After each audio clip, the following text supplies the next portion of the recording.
This is the Demystifying Mental Toughness podcast, hosted by David Charlton, and you're listening to this podcast to help you build your own mental toughness, so that you can support other people or your clients better. Either way, you will learn more about developing this plastic personality trait that all but guarantees that you will perform better and lead a more prosperous life. Welcome back to the Demystifying Mental Toughness podcast with your host, David Charlton. So today I'm joined by my colleague and friend, James Lau. James has been on the show before. Today, though, is a little bit different in terms of the content we're looking at. The last time we discussed the mastering the mental side to tennis. Today, I'm actually going to go into his background, his journey into sport psychology. We're going to talk about the training process and how that actually develops your mental toughness and why that's the case. We'll talk about his professional philosophy. So this is certainly, it's an episode for people who are interested in the field and perhaps want to have a career in sport psychology where James shares his learnings and his insights. Or it might be that you're looking for a sports psychologist and you're a bit unsure about how the field operates. So this will give you some ideas. I hope you enjoy the episode.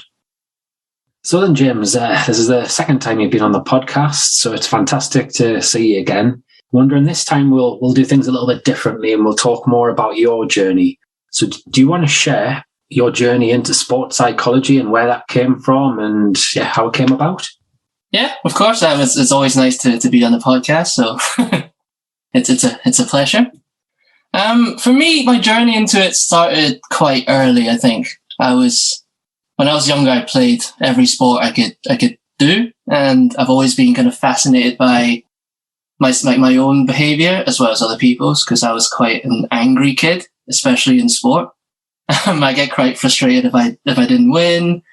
I get really nervous. I still do now, when I play kind of competitions and different things. So then I started, do other people feel the same? And just watching kind of pro sport on the TV mainly just to see how people react. And then I thought, so some people would react quite similar to me, even at the highest level, but a lot of other people don't. So I was wondering, I didn't know what the answer was at the time because I was still really young. But I was always fascinated, and that's why I decided to kind of study psychology at uni. Back then there was no psychology classes at my school, which I was quite annoyed about. So I had to wait an extra couple of years. But yeah, my mind was always made up to study psychology. So undergrad, I did the usual psychology degree, and it wasn't a lot to do with athletes. So it kind of it bothered me a little. I was like, well, this is a lot different to what I expected, what I wanted. But in the end, I found out it kind of gave me a foundation to a lot of things that I still do now. So it was actually quite useful despite it not being what I expected. So was it a general psychology degree that you did? Yeah. So we did everything into kind of the Freudian stuff and all the different like cognitive stuff with kind of clinical disorders and everything. So very, very different to sport. But again, they do have quite a lot of overlap that you can still use. So yeah, it was still quite helpful. When you're going through that journey there, doing the degree, was your intention to qualify as a sports psychologist at that point, or was that just a little bit grey at that point? It was kind of, I was pretty sure about it. I wasn't 100% because it could change my mind and I'd be, I love what I'm doing now. I could always, go into other areas of psychology. But no, after I think a few months, I was pretty sure because I didn't particularly enjoy the kind of clinical stuff, let's say, and the kind of different theories that don't overlap with sport. So yeah, from an early stage of my degree, I was already looking at potential kind of, what do you call them? Like extension courses, like not necessarily a master's, to get different courses and see kind of what universities offer in terms of sports psychology. And that's when I kind of stumbled upon my next stage, which was in Newcastle at Northumbria Uni. So I applied and I got in, so that was great.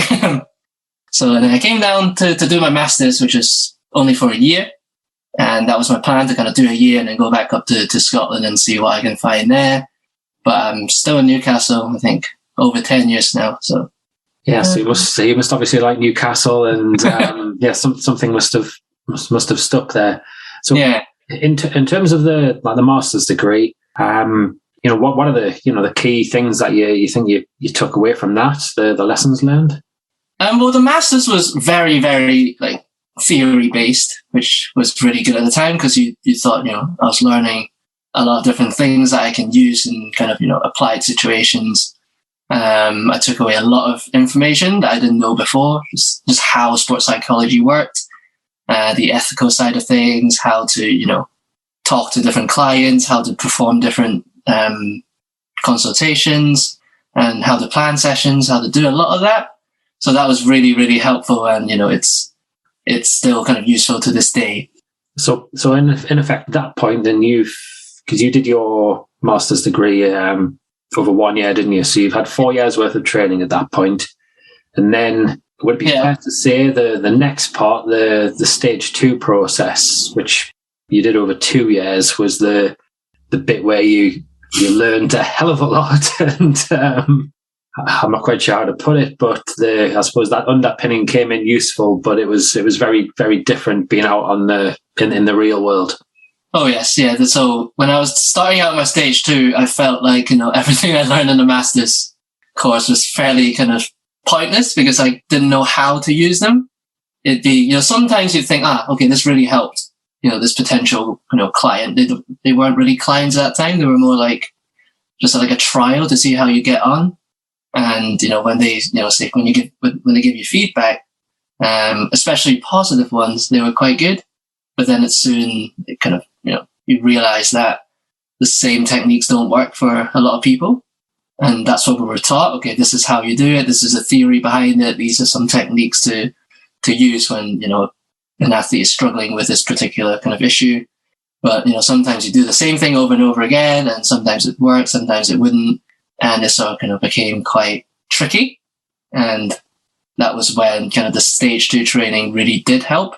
You just had to learn on the spot, do different research that you thought you had it kind of covered from the masters, because that was a hell of a lot of theories that you thought, okay, you shouldn't possibly need more.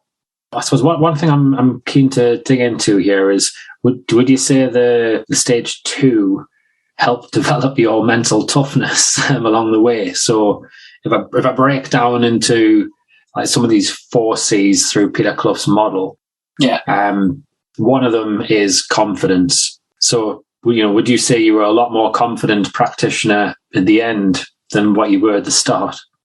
That's a really interesting question, because I went into it quite confident, because okay, I've done a master's degree, surely I'm pretty ready for this. And then that's when kind of a lot of challenges arrived, and I'm sure every stage 2 practitioner would have encountered. You don't really know how to kind of get your point across to a big group. You weren't necessarily kind of trained to work with a team, and that's a really, really important thing as well, obviously. And even in kind of one-to-one, sometimes it'd be a struggle, because once the techniques you learned during the master's course didn't work, then you sort of thought, okay, so I don't know what to do here. So you had to kind of go away and look things up and develop your own ideas. And that was quite tricky, especially when it took a bit of time to develop. But yeah, at the end, the confidence level definitely kind of came back up, or for me anyway, to how it started, because of the sheer amount of challenges that forced me to learn. And kind of the more I did that, the more kind of enjoyable it became, just learning different techniques, learning different theories and ideas that weren't kind of taught during the master's course. And just, how to talk to people. I think that was the biggest thing, just how to establish that relationship with, the athletes, the coaches, the parents, and all of the different people that kind of I wasn't able to do at the start. Yeah, it's such a big thing, is that it's like interpersonal confidence, essentially, especially if you're working in a team setting or in a group setting. You mentioned there about challenges. Do you want to share any of those challenges in particular? Oh yeah, the plenty actually. Yeah. So with the kind of stage 2 training, we were given opportunities to work in clubs, in various sports, and they weren't necessarily kind of into the idea. It was just like, oh, we'll try it out. And so they were essentially kind of guinea pigs for us to see, well, how are we going to get on with what we've learned, and just, whether it's going to benefit them. So at the start, it was tricky because with the teams that weren't necessarily kind of too interested in it, but they just said yes, just, it's free and we'll see, whether it works or not. And you weren't given a lot of time. And with that comes, the challenge of, well, how do I get kind of the message across? How can I get the techniques across to the coaches and to the players in such limited amount of time? And that was a big thing. And after a while, it just seemed like, well, there's not much I could have done with the time I was given. So then I was a bit disappointed, and, the clubs were like, well, there's nothing kind of we can do. We're busy. So that's the only kind of slot that we can give you. And obviously then the kind of benefit was very limited. And I had to sort of just, deal with that and just be like, well, okay, I'm just going to learn different things to see if I can just use that, short amount of time just to get as much across as I can. And, if it works, it works. If it doesn't, there's absolutely nothing I could have done. But that also taught me, well, how to actually communicate with the different coaches, to understand the challenges that we both face, and just to learn from that. And it's, stood me in good stead kind of moving forward. And now when I work with teams, I feel like, the things that I do now is so different to when I was doing then. It's almost like, when you realize, when you watch like a video of yourself 10 years ago, or you look at pictures of yourself, what was I thinking? Why did I have that hair? Why would I do things like that? And now it's basically, that's like, well, I can't believe some of the things I did at the start compared to what I do now, just from kind of going through different challenges and working with teams and just learning from all the different situations that have popped up. Yeah, no, well, I'm the same. I know if I look back at my time as well, yeah, it certainly would have changed quite a few things. And as you say, I think that when you're involved in that team setting, it can be quite daunting. I remember one contract I had, I'll not mention the organisation, but I was warned that the coach wasn't at all pro sport psychology. So I emailed. I didn't get a response to my email initially. I rang. I didn't get a response to the phone call. Emailed again to say, look, this program starts in 2 weeks' time. Like, can we have a conversation? And finally, we got to pick up the phone. But then I was thrown under the bus when the first session arrived, because I thought, we'd agreed that literally I was just going to observe. But he had different ideas and thrust me right into the limelight and told me to deliver a session in the changing rooms, which were like an L-shaped, so you couldn't see half the people. And I had a bit of a sweat on at the time.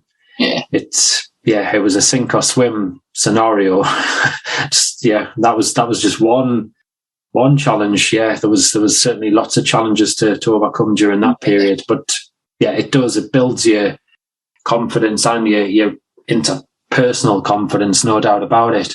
So another element of mental toughness is learning orientation. So I'm guessing, we've talked there about making mistakes. Did you see your mistakes at that time as learning points for your development, or would you've got suckered into it affecting your self-esteem and, putting yourself down? Yeah, I mean, it goes both ways, because some of the mistakes were quite kind of obvious, and kind of upon reflection, it was, well, not easy, but it was quite clear what you had to do differently. But with the mistakes I couldn't kind of understand, I was like, well, why isn't this working? Why is this kind of, why can I make it, more interactive, let's say in a group session? Or why are some of the people distracted? I mean, that's obvious kind of now that, if they're not interested in the idea, then it's quite hard to get attention. But at the time I was thinking, there's nothing that I can sort of do to make that kind of different. And that was when it was kind of affecting me a little bit. Well, nothing I try seems to kind of have the effect that I wanted. Could you be guilty, like, I suppose, some sports performers there where you're thinking about your sort of the technical expertise, as in, right, do I need to be talking about a different intervention or a different tool here, as opposed to where actually it's more about you, the person, isn't it, and your communication skills, which get yourself out of that, and where the athlete, I suppose likewise, the athlete concentrates solely on technique and tries to tweak their technique. Well, actually, it's probably the mindset that needs to shift. Yeah, I think that's definitely one of the biggest thing is kind of learning to be more patient and maybe listening a lot more than speaking, because at that time, obviously, someone's hired you to go in to give them a session. So obviously you're going to go in and try and kind of come up with solutions and ideas that you think is going to help them. But obviously, again, like you say, well, it's not going to work for everyone. And it's important to understand kind of what their situation is, kind of individually as well, without just saying, okay, I'm the expert here, this is what you should do, and see if it works. So instead, I think now I find it a lot more important just to kind of understand the kind of the beliefs and the different kind of thinking patterns behind them, and why do the different teammates or athletes think that way? Why are they struggling in this particular situation? And just to let them kind of talk to you about that, let them disclose what is happening to them, rather than just going in and just saying, okay, you've told me now you don't perform under pressure, so you should do A and B and C, without actually understanding kind of what caused them to kind of struggle. Yeah, and I suppose that can be the tricky thing in a group situation, where on a one-to-one basis, you can move somebody from A to B, can't you, pretty quickly at times. Yeah. But in a group situation, often really you're just educating on you, because you can't get in deep and understand those values, those beliefs, and what's actually stopping them. Yeah, so yeah, now the most important thing for me is to understand and to know the size of the group. I would never kind of do a session with a group, say bigger than 10 to 15 people, because like I said, the emphasis is on understanding each other. And a lot of the time when you have that interactive aspect to it, as well as them kind of talking and telling you their individual situations, they also have that discussion between themselves. So they understand the teammates a lot better, and that in itself is already a benefit to them. Just because, it's not every day that they talk to each other about how they think in different situations. I don't know if you've experienced that, sometimes, I thought you'd always thought I was this or that, or I thought you never felt kind of under pressure, or I felt you were happy, assuming this role in the team. But instead of kind of, you've never told me that before, or I've never known that, that you felt that way about the situation, or I always thought you thought I was, really bad at doing a particular thing. So that in itself, I think, is a really useful tool. So you can understand them, and the teammates themselves can understand each other better as well. Yeah, it's an interesting one, that, because I often get a little bit frustrated if you're approached by a team and all they want you to do is go in, say, in a pre-season and do a couple of sessions, and then they'll leave it at that. It's not likely, it's not really going to make a great deal of difference. But essentially what you're talking about there is psychological safety up to a point, aren't you, about players, athletes on a regular basis opening up, talking about their fears, talking about their goals, their dreams, the challenges they face, all of those elements. And if people can be open and cut and get away from the sarcastic comments and the sly little digs and the backstabbing and the blaming cultures and things like that, then they can make so much progress.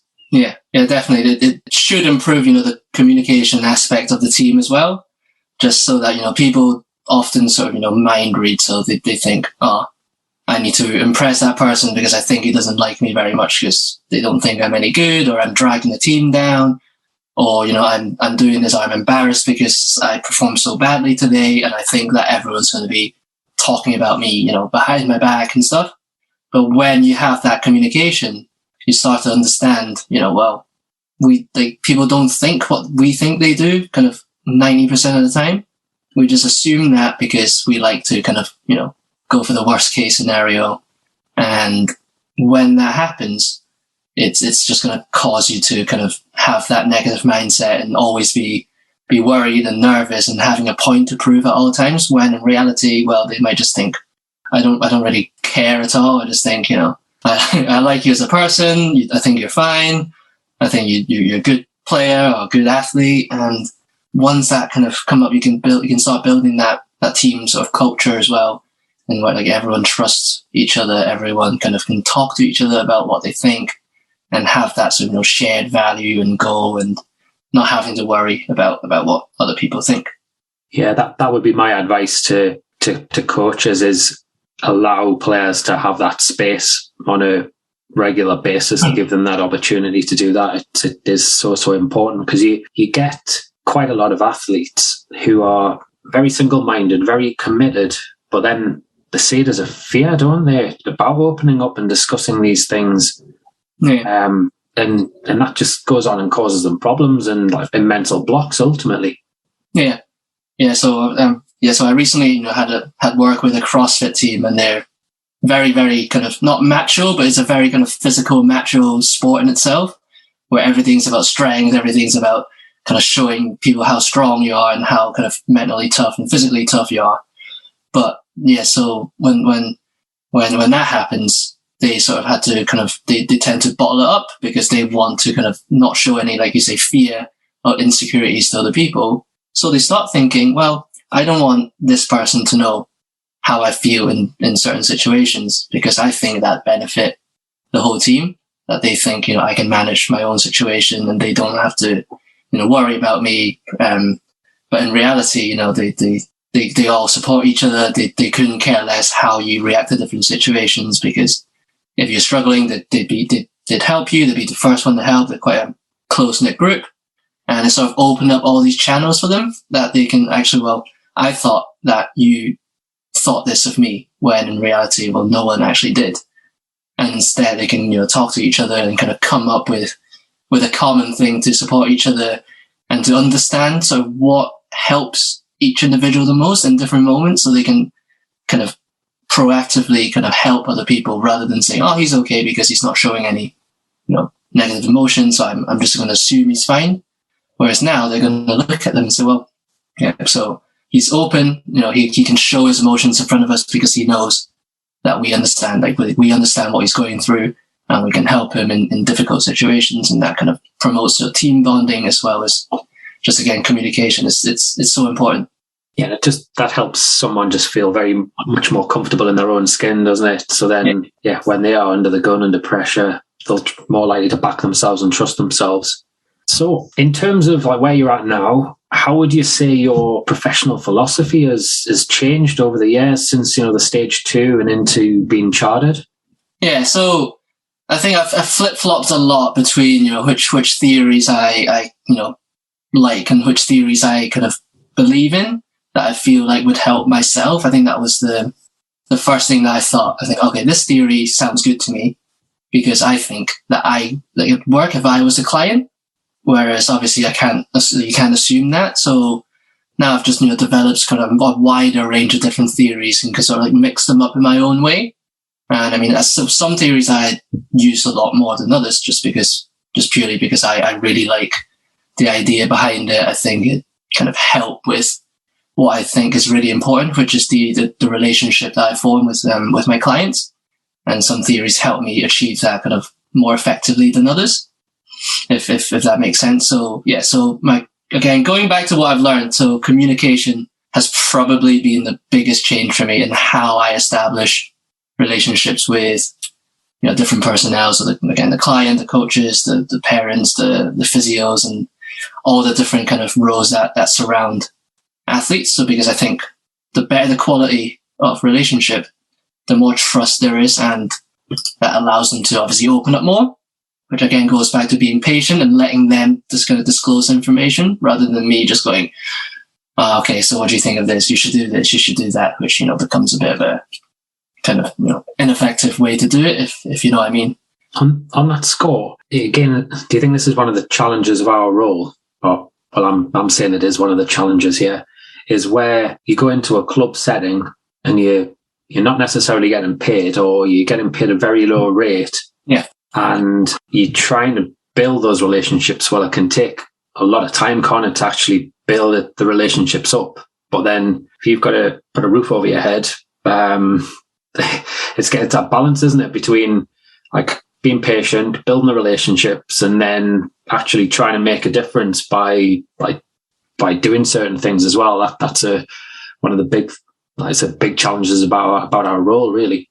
Yeah, I think it's a really strange one, that, because obviously during training the pay was minimal or nothing, and kind of just because of that you weren't given the time, which makes it harder. So it's even harder when you're not getting paid to do kind of what you wanted to do. So the kind of it's quite ironic, I think, that, people think it's free, so I want to get the most out of it because, well, why wouldn't you? But then they don't allow that opportunity to happen just because it's free. Whereas now, obviously, kind of when I work with teams, I would never do kind of, it for free, just not even based on, obviously, kind of, I would never charge nothing.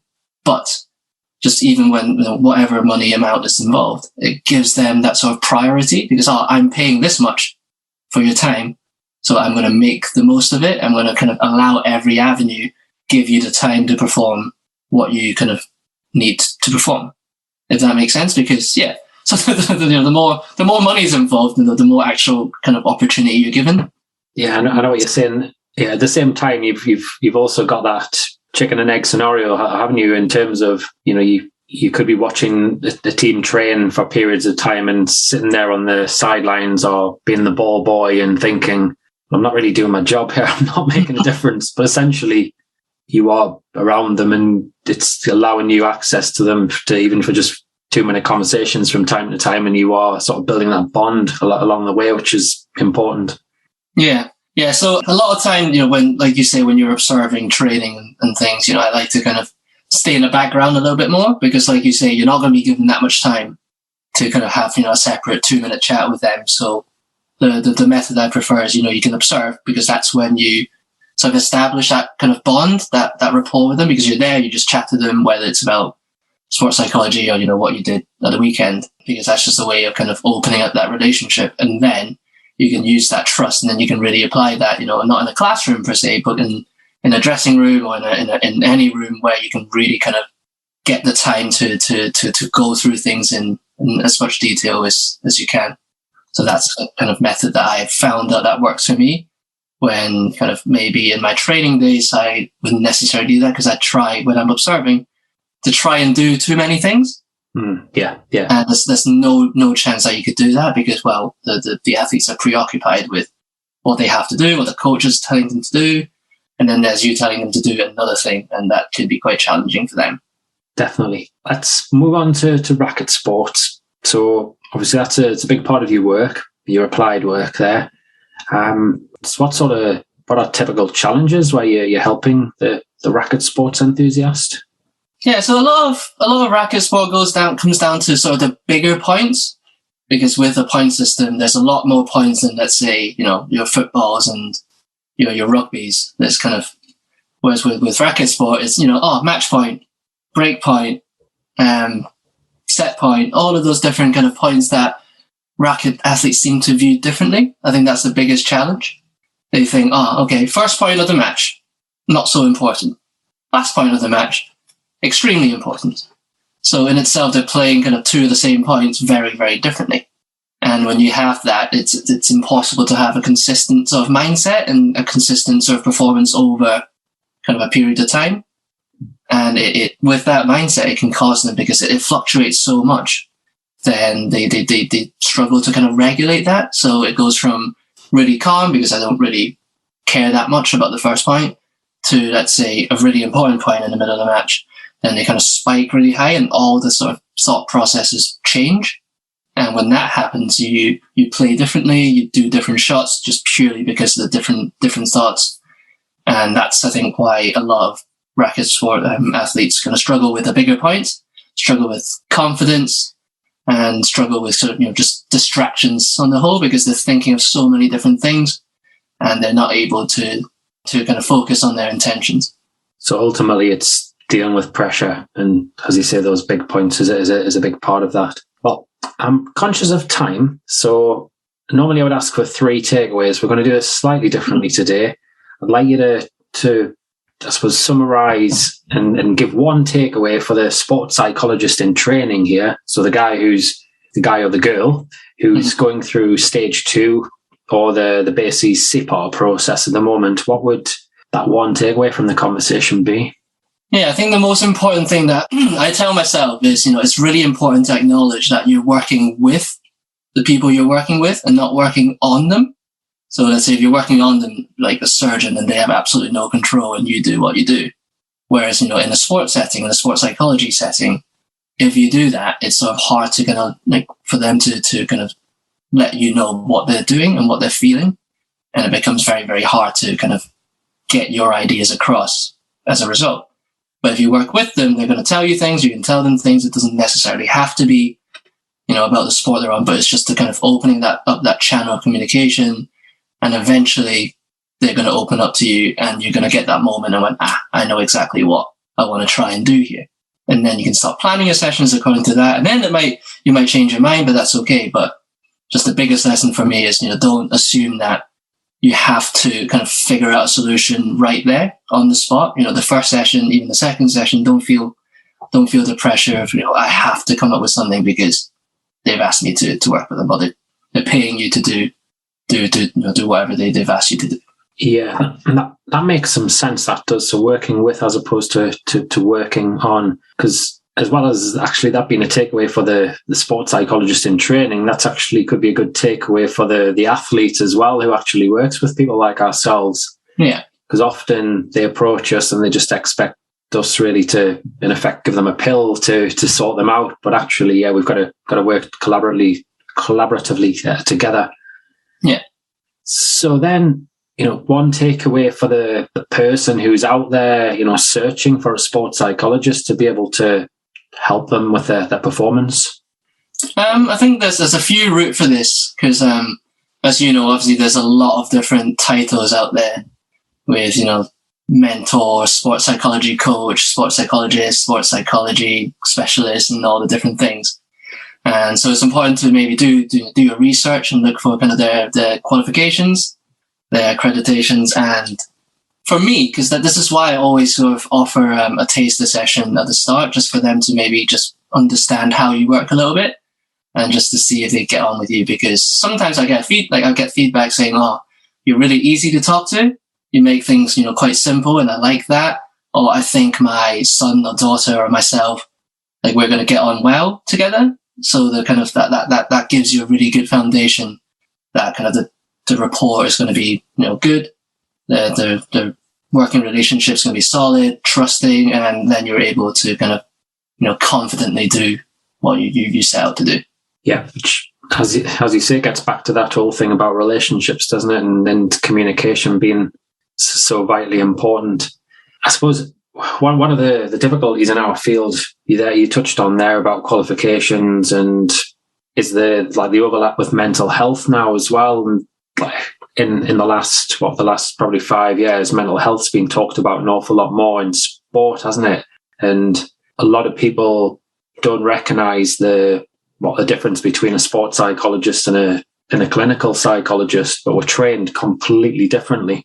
Yeah, definitely, because I guess a lot of the time the term psychology is a bit confusing to some. I would say, so they think, "Oh, you're struggling with this, or why don't you see a psychologist?" And people can even say sports psychologist sometimes. People are just if you need help, something with psychology, so you just look up online and see what people can do, and then they kind of look in the different, the wrong areas, if you call it that. Definitely. And I mean, just on the mental health topic there, you'll get some sports psychologists who have little or no interest really in the mental health angle. Then you'll have some who've done a couple of short courses. Some will have more qualifications again. Some might be both clinical and sport psychology trained. There's such a variation out there, which makes it a bit of a minefield for the consumer in effect. So yeah, anybody who's listening to this, certainly do your homework on who it is that you're potentially going to work with. And then the last one links to your racket sports passion and enthusiasm there. So, what advice or what one takeaway would you give to that racket sports enthusiast who has some mental game challenges? Yeah, I think the most common one, the most helpful one that I sort of asked them is, I don't think they ask themselves enough questions. Us as any athletes, not even racket sport athletes, because they sort of think, "Oh, I've always done this. I always get angry because I like to do my best. Or I get nervous and I start shaking because it's match point, but I've been doing that for my whole life." So they don't question, why is it that they're doing that? And they let it sort of become natural. And then obviously kind of the more they do it, the more they kind of brush it off as, "Oh, this is just what I do." And it becomes a really bad habit. And we all know how hard it is to, get out of our bad habits. But the more we do it, the harder it is to change. So instead of, I think, accepting that this is how you always have been, and this is how you react to different situations, I think it's really important to ask, well, why is it that I get angry? What are we trying to achieve by showing that anger? Are we trying to show people that we're better than we're performing? Are we trying to show, people who care about us that we're trying? Are you trying to show, whatever that is that, by, hitting your racket or screaming or whatever, things that people do? I think it's really important to really try and understand that, because if you don't, it's almost impossible to kind of pinpoint the cause, and therefore it's really, really tough to find a solution to that. Yeah, I'd agree. The vast majority of athletes out there will just keep making the same mistakes time and time again, won't they? And that's the beauty of our job. When I mentioned earlier about learning orientation, that's all about learning from your mistakes. And really effectively, that's what we're here for, isn't it? To listen, to challenge, and to ask some sometimes demanding questions, which you wouldn't ask yourself. Ultimately, challenge your thinking so that you can make some better decisions there and shift that mindset from being fully fixed to being quite open-minded. And the world can be your oyster. Yeah, definitely. Just by kind of asking them questions that they've never asked themselves, which I'm sure you've come across plenty of times. You can just, I've never thought about that before. When it's like such a straightforward kind of normal, makes sense to ask kind of question. But instead, they've never considered that. So they take a while to come up with an answer. But then with that process, they start to understand why they behave the way they do, or why they think the way they do. And that's the key to obviously kind of trying to kind of make some changes to that. And hopefully then everything will benefit from that. Yeah, it's such a tricky one. As you know, I play quite a bit of golf, and as you are now, and the golfer's take, and in general, is okay. I want to try and shoot lower golf scores here, and they'll get technically minded. They'll change their grip, or they'll pay £500 for a new driver or something like that. They're just not inclined to ask that question of, if I just change my behaviour between shots, then maybe actually I'll be a bit more relaxed and concentrate on the next shot as opposed to get myself all head up. It's sometimes really simple questions we can ask them of themselves. Anyway, we could ramble on about this for for hours, I'm pretty sure. Yeah. We'll save it till another time, James. Really appreciate your time today. Would you like just to share with the listeners where they can actually contact you if they want to reach out to you and have a conversation? Yeah. Well, I'm on LinkedIn as James Lau, my name. I've got my Twitter account, which is JL Sport Psych. And I've got my email is lauj701@hotmail.com. So feel free to send me a message on any of those if you have any questions. And it's been a pleasure talking to you today. Excellent. No, I really enjoyed it, James. Very insightful as always. Take it easy. See you later. Thank you too. It was great to have that conversation with James and go back through his journey to become a sports psychologist. I've known him for 10 years, it'll be now, just about. And I've seen him develop and evolve and seen his practice grow. And it's been, lovely to see him doing really, really well now. One thing I'd like to just draw to your attention, we did touch on it. As a sports psychologist, we're also human beings, and the training process, the day-to-day process of becoming a sports psychologist does actually potentially develop your own mental toughness along the way. I'll give you some examples very quickly. So you've got the commitment levels. To become a sports psychologist, certainly a chartered one with the HCPC, the BPS, BASES, it took me 7 years plus to actually get there. So I was setting goals on a regular basis and really trying to achieve those goals. So I'd be setting myself promises, just like you may well be in your life, in your sport. And I had to work towards that. I had setbacks, which dented my confidence at times. I made mistakes and still do make mistakes. So I was learning, and I'm learning all of the time. It's a constant revolution or evolution, if you like, where there's new tools, new techniques, that you come across on a regular basis, and some you may try, some you like, some work with clients, some don't, and then you might end up just ditching some. Others, they may stick, and you're always looking to evolve, and as I say, keep on learning in order to become better. Certainly that's my motto anyway. In terms of your confidence levels as a practitioner, they might be quite stable, but they will take a knock from time to time if you have a run of bad form, if you like, or if you potentially burn yourself out. You've got the control element. You're going to come across times where maybe that can-do attitude isn't quite there, or your emotional control might be a little bit up and down depending what's going on in your life or situations that you actually come across. So yeah, we are humans as sport psychologists, just like the athlete, the parent, the coach.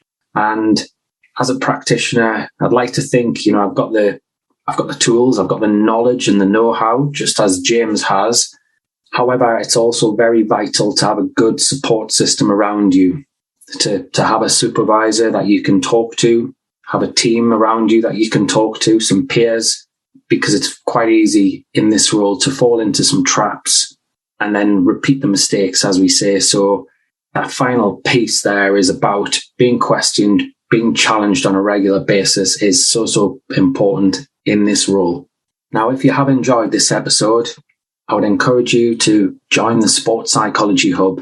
It's a Facebook group that I've got set up there. It's a very supportive group where we do share various different bits of information, tools, courses, and we try to help each other. Please sign up. The details are in the show notes. Have a fantastic week ahead. If you enjoyed this episode of the Demystifying Mental Toughness podcast with David Charlton, do check out my website, sport-excellence.co.uk, and my online sport psychology resources. The Sport Excellence website has essential resources for anyone looking to build their own mental toughness or the mental toughness of their athletes or teams, or if you want to achieve peak performance more often or optimal functioning. The Sport Excellence website has everything you need to keep moving forward and thrive. So go on, head over to sport-excellence.co.uk to find out more.